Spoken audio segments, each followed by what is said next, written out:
Toujours avec la révision. Aujourd'hui, on va voir le sens d'évolution d'une transformation chimique.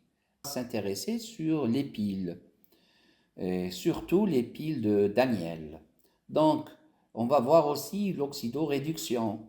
Alors, la pile électrochimique, elle est composée de deux compartiments. Le premier compartiment, il se compose d'un métal et on a une solution dont l'ion métallique est présent, Cu, on a Ci2+, on a le deuxième compartiment, le métal par exemple, le zinc, et on a l'ion zinc, Zn, une solution là où il y a le zinc. Et il y a un pont salin entre les deux compartiments qui va garantir que notre circuit est fermé et il va garantir aussi l'équilibre de charge. On va voir ça juste après. Alors, pour les formules à retenir, on a la quantité d'électricité. Donc Q est égal à I fois delta T. I, c'est l'intensité du courant qui débite à l'intérieur de notre circuit, ici.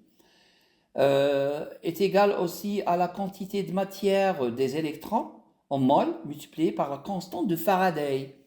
Et la constante de Faraday, c'est juste la constante d'Avogadro multipliée par la charge élémentaire d'un électron. Ok? L'exercice d'application, déterminer la capacité électrique d'une pile.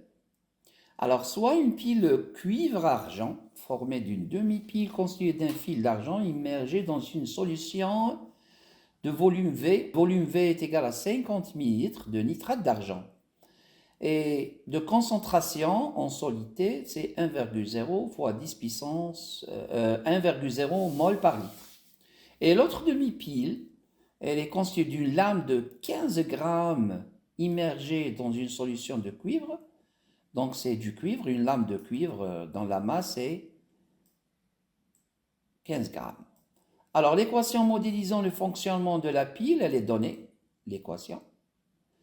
Alors, déterminer la capacité électrique Qmax de cette pile, sachant que la masse molaire atomique du cuivre, c'est 63,5 grammes par mol, et la constante de Faraday, c'est 9,65 fois 10 puissance 4 coulombs par mol. Alors, pour commencer à résoudre cet exercice, on doit passer par plusieurs étapes. L'une des étapes est de déterminer la quantité de matière présente des réactifs. Donc, premièrement, déterminant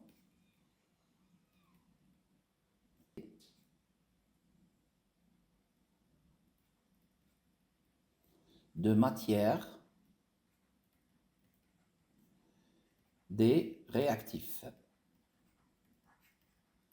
Donc, on a le premier réactif, par exemple, c'est Ag+, et le deuxième réactif, c'est Cu. On va essayer de calculer NAG+. Donc, le Ag+, il est présent dans une solution, donc c'est C fois V. Donc, c'est la concentration de Ag+, multipliée par le volume V. Le voici, le volume V. OK? Donc, ça sera 1,0 multiplié par 50,0 fois 10 puissance moins 3. Ça donne 50, 10 moins 3 mol. C'est-à-dire 50 millimoles. Alors, maintenant pour le Cu. Pour le Cu, c'est une espèce solide. C'est M sur grand M.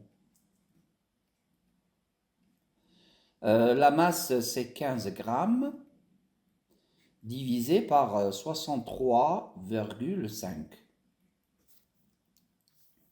Et on va trouver 15 divisé par 63,5. C'est 0,24 mol. Ou bien c'est 240 millimoles. OK? Deuxièmement, on va essayer de de tracer on va construire un tableau d'avancement. Donc, après avoir établi le tableau d'avancement, on va essayer de le remplir. On a l'équation de la réaction, écrite en premier lieu, l'état, l'avancement x en mol, les quantités de matière en mol, EI, ET, EF, x égale 0, xef est égal à x max. Maintenant, la quantité de matière de Ag+, on l'a calculé, c'était 50 millimoles. 50 millimoles. Donc, on peut traduire ce tableau d'avancement, on peut l'écrire en millimoles ou bien en mol. Alors, ça sera 50 fois 10 puissance 50 fois 10 puissance moins 3. Et pour CU, c'est 0,24. Ou bien 2,4 fois 10 puissance moins 1. On a 0 et 0 ici. On aura 50, 10 moins 3, moins 2x, 0,24 moins x, et on aura 2x et x.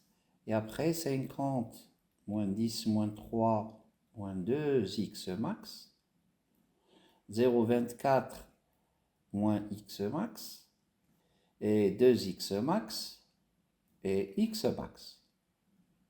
Donc recherche de l'avancement maximal. Donc on va écrire que 50 fois 10 puissance moins 3 moins 2x max 1 égale 0. Et on en déduit la valeur de x max 1 qui est égale à 50 fois 10 puissance moins 3 divisé par 2. Ça donne 25 10 moins 3 mol. Ou, deuxième réactif, il sera limitant, moins x max 2 égale 0. Et on aura x max 2 qui est égal à 0,24 mol. Donc, on en déduit que x max 1 est inférieur à x max 2. Donc, le réactif limitant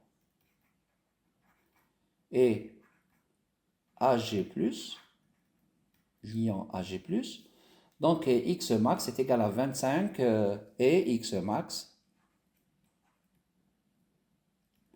25, 10 moins 3, 10 moins 3 mol, c'est-à-dire 25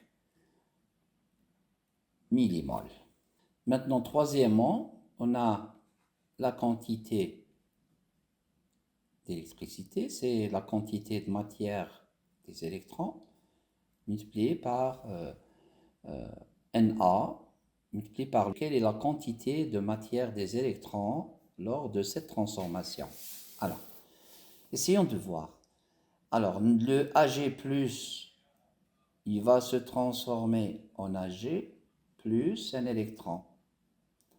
Et on sait qu'il y a deux Ag+, qui ont réagi, deux Ag+, donc deux électrons.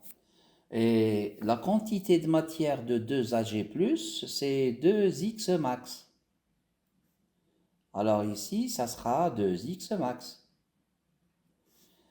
Alors pour la quantité de matière maintenant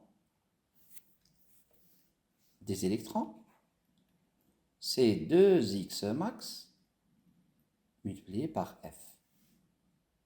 C'est la relation dont on va faire l'application numérique. Et donc 2 fois 25 fois 10 moins 3 multiplié par 9,65 fois 10 puissance 4.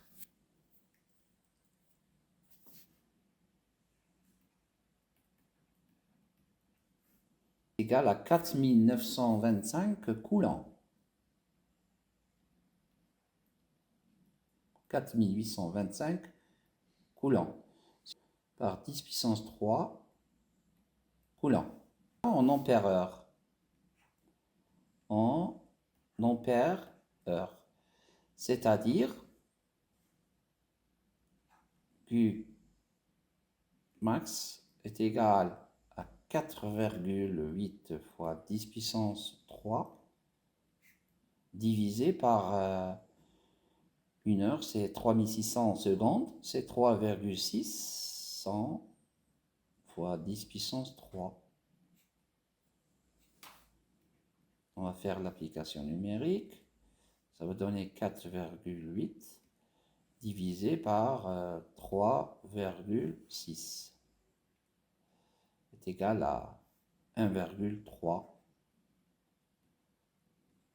ampères heure.